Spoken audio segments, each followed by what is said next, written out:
When we visited Barcelona, we actually stayed in Las Ramblas, which is one of the main tourist sort of streets, I guess. It's full of restaurants and bars, and a few years ago it was subject to a terrorist attack as well. But when we went, it predated that. So this is some time ago, but the story still holds true. And it's one of those events that should make us all think a little bit and think, that's not what I want to do.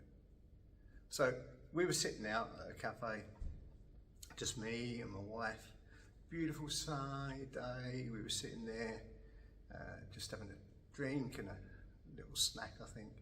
And some guy just comes along and he's going from table to table and he just puts some leaflets down on our table. No, we're not interested. I can't remember, it was for some club or something like that. No, we're not interested. It's not for us. So, okay, he scoops his leaflets off and off he goes. I didn't even notice to start with, but my wife said, he's just taken our camera. Now, how many times when I'm running workshops do I say to people, your possessions are not important. What's important is the safety of yourself and anyone you're with. So in this case, it was myself and my wife.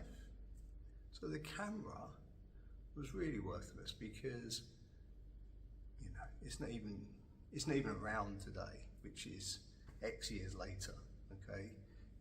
And at the time, it wasn't very valuable. It was valuable to us, and it had the photographs we'd done while we were walking around doing the tourist bit in Barcelona. I think we'd been on a work trip and this was a couple of days after.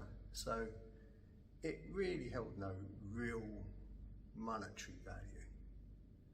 And always I say to people, park your ego, let the thief make a fool of you, run off with your possessions, and you can live happily, get another camera, probably even claim it on your travel insurance, so you probably don't even lose anything financially.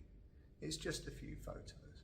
And even now, I mean, you know, say that was an iPhone or, you know, a Galaxy or something now, it wouldn't even be relevant because your phones would be uploaded on the cloud somewhere. You wouldn't even lose that. But what happens is we have a hit to our ego and we start to think, how dare you come along and take something I've worked hard for? It's mine, I own it, you're intruding on my personal space, taking my possessions. How dare you do that? And that makes us do stupid things. So in this particular case, I got up, went and got after the guy, got my camera back, and when I actually sort of intervened with him, he dropped everything. So he had wallets, he had phones, he had keys, stacks and stacks of stuff.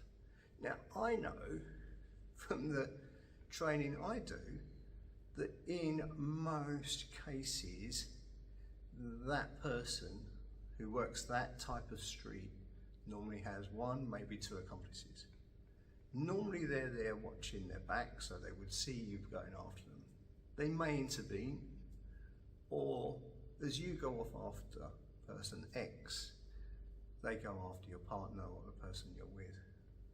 So, you know, there's levels of stupidity that your ego gets involved and makes you do things that you really know, if you sit down and think, don't make sense. For me, it was, you know, I can go and get the camera back. That's not a problem for me. It can be because the guy could have had, you know, could have had a knife, could have had a firearm, could have had 2 or 3 accomplices, could have caught me unawares. Who knows what can go wrong? When you confront someone, there's always a risk. There's always a risk. Doesn't matter who you are, how much you train, how much you even plan it, there's always a risk that something will go wrong. Something unknown might happen. You know, a passerby might intervene. You may trip. It could be anything. It could be lots and lots of things that could go wrong. So even if you think you're confident and can handle the situation, it's one that you shouldn't really do. We all make mistakes. It's something I talk about endlessly in my workshops about how to behave to park your ego. Luckily, everything went fine. We got away without any issues. Got my camera back and everything was sorted. But it's a brilliant story for my workshops because it just shows you how even if you think you know and you're prepared, your natural reactions can spring into action and take you slightly unaware and maybe make you do something that you'll regret in the future. So as a learning experience, it's fantastic. It's really good for the people who come to the workshop. I'm not sure everyone believes it's a true situation. I think a lot of people will think, no, you wouldn't do that. Oh yeah, I did. Yeah, I really was that stupid. So it's really good to use that as a way other people can learn.